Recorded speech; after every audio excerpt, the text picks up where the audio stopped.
Hello friends, सी programming में आज का हमारा टॉपिक है टाइप ऑफ वेरिएबल्स। तो आज के इस वीडियो में मैं बताऊंगा कि कितने टाइप के वेरिएबल्स हम यूज करते हैं सी प्रोग्रामिंग में। ठीक है, तो देखो हमारे पास 5 टाइप्स के वेरिएबल्स होते हैं सी प्रोग्रामिंग में। सबसे पहला होता है लोकल वेरिएबल, सेकंड होता है ग्लोबल वेरिएबल, थर्ड है स्टैटिक वेरिएबल, फोर्थ है ऑटोमेटिक वेरिएबल और फिफ्थ है एक्सटर्नल वेरिएबल। ठीक है, तो यही 5 टाइप्स के वेरिएबल्स हम यूज करते हैं अपनी सी प्रोग्रामिंग में जब भी हम प्रोग्रामिंग करते हैं। ठीक है, तो चलो अब इसका हम 1 बाय 1 डेफिनेशन समझते हैं और इनका स्कोप समझते हैं कि स्कोप क्या होता है हमारे प्रोग्राम के अंदर। फ्रेंड, टाइप नंबर फर्स्ट है हमारा local variables. A local variable that is declared inside the function और block is called local variables. Friend, local variables वो वेरिएबल्स होते हैं जिन वेरिएबल्स को मैं फंक्शन और ब्लॉक के अंदर डिक्लेयर करता हूँ। ठीक है, तो उस वेरिएबल्स को हम लोकल वेरिएबल्स बोलते हैं। It must be declare at the starting of the block. हम लोकल वेरिएबल जब भी बनाते हैं अपने प्रोग्राम के अंदर ब्लॉक के स्टार्टिंग में ही डिक्लेयर कर देते हैं। ठीक है, तो उस वेरिएबल को हम लोकल वेरिएबल्स बोलते हैं। चलो मैं एक आपको एग्जांपल से समझाता हूँ। देखो मान लो ये हमारा एक मेथड है, फंक्शन है ऐड नाम का। ठीक है, यहाँ से इसका ब्लॉक स्टार्ट हुआ और यहाँ से क्लोज हुआ। तो इस ब्लॉक के स्टार्टिंग में ही मैं यहाँ पे एक वेरिएबल डिक्लेयर कर दूंगा, जैसे मैंने ए नाम का एक वेरिएबल डिक्लेयर कर दिया। ठीक है, तो ये वेरिएबल्स हमारा अब लोकल वेरिएबल्स होगा। ठीक है, और मैं अगर इस लोकल वेरिएबल्स की स्कोप की बात करूं तो देखो इस वेरिएबल का स्कोप सिर्फ इस ब्लॉक के अंदर ही होता है।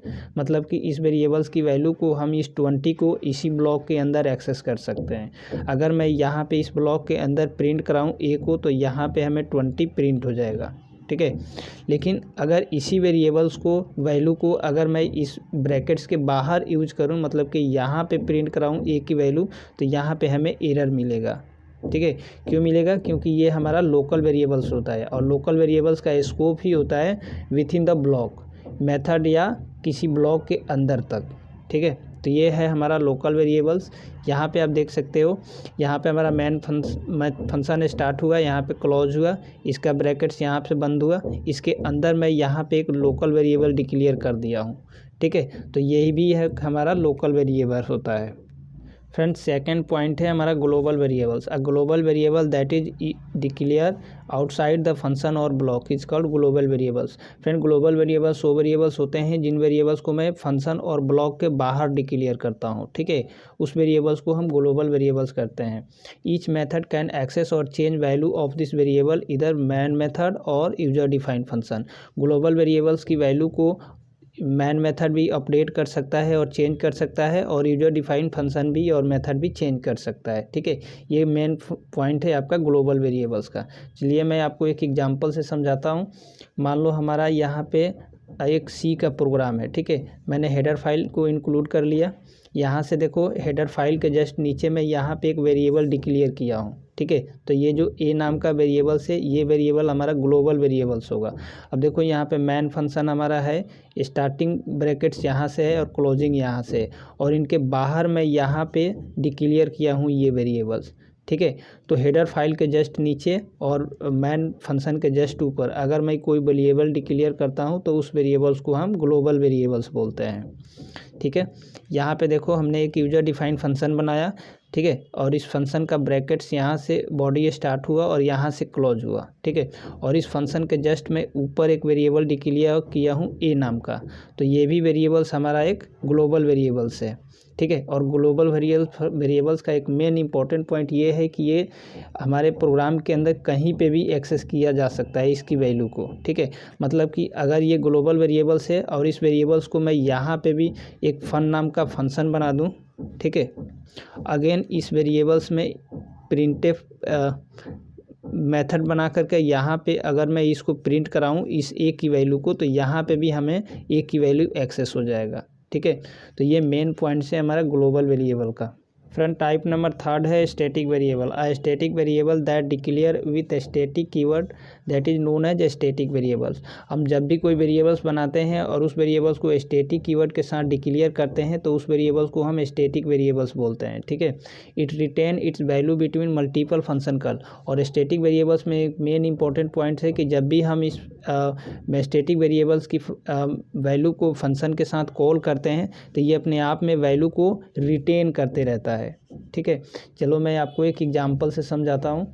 मान लो यहाँ पे हमारा एक शो नाम का फंक्शन है, ठीक है। इसमें देखो हमने दो गो वेरिएबल्स बनाया, एक ए और एक बी। ये दोनों वेरिएबल्स हमारा लोकल वेरिएबल्स है। ए को मैंने लोकल ही रखा, बट बी को मैंने स्टैटिक वेरिएबल्स बना दिया, ठीक है। ए में 20 रखा, बी में 30 रखा। ए को इंक्रीमेंट किया, बी को इंक्रीमेंट किया, यहाँ पे ए और बी को प्रिंट करा दिया, ठीक है। यहाँ से हमारा फंक्शन का बॉडी क्लोज होगा। उसके बाद हमने मैन मेथड बनाया। मैन फंक्शन के अंदर शो को कॉल कर दिया फर्स्ट टाइम, सेकंड टाइम भी कॉल कर दिया, ठीक है। तो अब देखो इसका आउटपुट क्या आएगा। जैसे मैं यहाँ पे फर्स्ट टाइम कॉल करूँगा, यहाँ पे हमारा देखो ए में क्या है 20 है, बी में क्या है 30 है, ठीक है। तो यहाँ पे ए प्लस प्लस होगा तो क्या होगा 21। तो यहाँ पे हमारा ए की जो वैल्यू प्रिंट होगा 21 प्रिंट होगा। अब देखो बी में क्या है, बी में 30 है, अगेन बी प्लस प्लस होगा तो क्या होगा, यहाँ पे बी की वैल्यू 31 प्रिंट होगा, ठीक है। नेक्स्ट अगर मैं फिर से दोबारा फंक्शन को कॉल करूँगा तो फिर कंट्रोल मेरा ऊपर जाएगा, फिर ए की वैल्यू चेक करेगा। ए की वैल्यू मेरा क्या है 20 है, फिर यहाँ पे 20 प्लस प्लस होगा तो यहाँ पे 21 अगेन प्रिंट होगा। फिर अब देखो यहाँ पे बी की वैल्यू चेक करेगा तो बी की वैल्यू अब यहाँ पे अपडेटेड वैल्यू है 31, ठीक है। तो ये बी में अब 31 है, फिर यहाँ पे 31 का प्लस प्लस होगा तो यहाँ पे अब नेक्स्ट जो वैल्यू बी की वैल्यू प्रिंट होगा यहाँ पे 32 प्रिंट होगा, ठीक है। तो ये एक मेन पॉइंट है आपका स्टैटिक वेरिएबल्स का, कि स्टैटिक वेरिएबल अपने वैल्यू को रिटेन करते रहता है और अपडेटेड वैल्यू में इंक्रीमेंट करता है, ठीक है। देखो यहाँ पे 31, 32, अगला हमारा यहाँ पे 33 आएगा। ये हमारा मेन कॉन्सेप्ट है हमारा स्टैटिक वेरिएबल्स का। टाइप नंबर 4 है हमारा local variables. A variable declared inside the function और block are called automatic variables, ठीक है। जब भी हम कोई वेरिएबल्स किसी फंक्शन और ब्लॉक के अंदर डिक्लेयर करते हैं उसको हम बोलते हैं ऑटोमेटिक वेरिएबल्स, ठीक है। अब देखो we declare automatic variable with auto keywords. जब भी हम ऑटोमेटिक वेरिएबल्स बनाते हैं अपने प्रोग्राम के अंदर तो उसको मैं ऑटो कीवर्ड से डिक्लेयर करता हूँ, ठीक है। By default all local variables are also called automatic variables. और प्रोग्राम के अंदर जितने भी लोकल वेरिएबल्स होते हैं वो सभी वेरिएबल्स क्या होते हैं, ऑटोमेटिक वेरिएबल्स होते हैं, ठीक है। चलो मैं आपको एक एग्जांपल से समझाता हूँ। देखो ये हमारा मैन फंक्शन हो गया, इसका बॉडी यहाँ से स्टार्ट हुआ, यहाँ से क्लोज हुआ, ठीक है। अब इस बॉडी के अंदर हमने दो वेरिएबल्स बनाया ए और बी, ठीक है। तो ये दोनों वेरिएबल्स हमारा लोकल वेरिएबल्स है, ठीक है। अब इसमें देखो क्या है, हमने ए को सिंपल रखा लेकिन बी को मैंने क्या किया ऑटो कीवर्ड लगा दिया इसके साथ, ठीक है। तो ये हमारा ऑटोमेटिक वेरिएबल्स बन जाएगा और ये हमारा एक सिंपल लोकल वेरिएबल्स होगा, ठीक है। और इन दोनों को हम क्या बोलेंगे, लोकल वेरिएबल्स ही बोलेंगे। तो ये हमारा कॉन्सेप्ट है ऑटोमेटिक वेरिएबल्स का। टाइप नंबर 5 है हमारा external variable. A variable declare with extern keyword that is known as external variables. ऐसा वेरिएबल जिस वेरिएबल को हम एक्सटर्न कीवर्ड के साथ डिक्लेयर करते हैं उस वेरिएबल को हम एक्सटर्नल वेरिएबल कहते हैं, ठीक है। We can share a variable in multiple C source file using extern variables, ठीक है। एक्सटर्नल वेरिएबल्स में एक मेन इंपॉर्टेंट पॉइंट होता है कि इस वेरिएबल्स की वैल्यू को हम मल्टीपल सी प्रोग्राम के साथ शेयर कर सकते हैं इसकी वैल्यू, ठीक है। कैसे, मैं आपको एक एग्जांपल से यहाँ पे समझाता हूँ।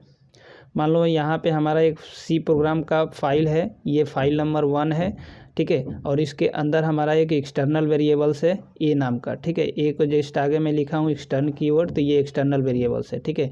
अब मैं क्या करूँगा, ये प्रोग्राम नंबर 1 है। अब मैं एक दूसरा प्रोग्राम बनाऊँगा तो ये हमारा सेकंड फाइल होगा, तो ये हमारा फाइल नंबर 2 होगा और प्रोग्राम नंबर 2 होगा, ठीक है। अब मैं क्या करूँगा, इस एक्सटर्नल वेरिएबल्स की वैल्यू को जैसे 10 को मैं इस प्रोग्राम के अंदर यूज़ करूँगा, तो मैं क्या करूँगा, सबसे पहले इस फाइल को मैं अपने प्रोग्राम के अंदर इंक्लूड करूँगा, ठीक है। इस फाइल के अंदर second.c फाइल के अंदर देखो first.c हमारा फाइल था, हम यहाँ पे हैश इंक्लूड first.c फाइल को हमने इंक्लूड कर लिया, ठीक है। अब उसके बाद हेडर फाइल को इंक्लूड कर लिया, एक शो फंक्शन बनाया। अब शो फंक्शन के अंदर मैंने क्या किया, ए को मैंने प्रिंट करा दिया, ठीक है। और यहाँ पे शो फंक्शन को क्लोज किया और यहाँ पे मैन फंक्शन को ओपन किया और इसके अंदर हमने शो फंक्शन को कॉल कर दिया, मतलब कि ये जो मेथड है अब यहाँ पे कॉल हो जाएगा, ठीक है। तो जैसे हम इस प्रोग्राम को एग्जीक्यूट करेंगे, रन करेंगे, तो हमारे यहाँ पे वैल्यू आएगा 10। अब ये 10 वैल्यू कहाँ से आ रही है, ये 10 वैल्यू हमारा एक्सेस हो रही है इस फाइल से। ये first.c जो हमारा फर्स्ट प्रोग्राम का फाइल था उस फाइल से यहाँ से 10 हमारा एक्सेस हो जाएगी, ठीक है। क्यों हो जाएगी? By using extern keyword. और इस फाइल को मैं ऑलरेडी यहाँ पे अपने प्रोग्राम के अंदर इंक्लूड भी किया हूँ, इस फाइल के अंदर, सेकंड फाइल के अंदर, ठीक है। तो यही कॉन्सेप्ट है हमारा एक्सटर्नल वेरिएबल्स का। आप यहाँ पे भी देख सकते हो, इंट में मैंने ए नाम का एक वेरिएबल्स लिया और एक बी नाम का वेरिएबल्स लिया, ठीक है। इन दोनों वेरिएबल्स क्या है? हमारा ग्लोबल वेरिएबल्स हैं, लेकिन फर्स्ट वाले को मैंने ग्लोबली रखा, लेकिन सेकंड वाले को मैंने क्या किया? एक्सटर्न कीवर्ड लिख दिया इसके साथ, ठीक है। तो अब ये जो बी वेरिएबल्स है ये एक्सटर्नल वेरिएबल्स हो जाएगा, ठीक है। अब मैं दोनों को यहाँ पे प्रिंट कराऊंगा तो ए का भी वैल्यू हमारा 10 आएगा और बी का भी वैल्यू 20 आएगा। ये दोनों वेरिएबल्स हमारे इस मैन मेथड के अंदर एक्सेस हो जाएंगे, ठीक है। तो फ्रेंड यही कुछ कॉन्सेप्ट है हमारा एक्सटर्नल वेरिएबल्स का। अगर हमारा वीडियो आपको अच्छा लगा हो, समझ में आया हो, तो आप हमारे वीडियोज़ को लाइक कीजिए, शेयर कीजिए। चैनल पे फर्स्ट टाइम आए हैं, चैनल को सब्सक्राइब कर दीजिए। Thank you.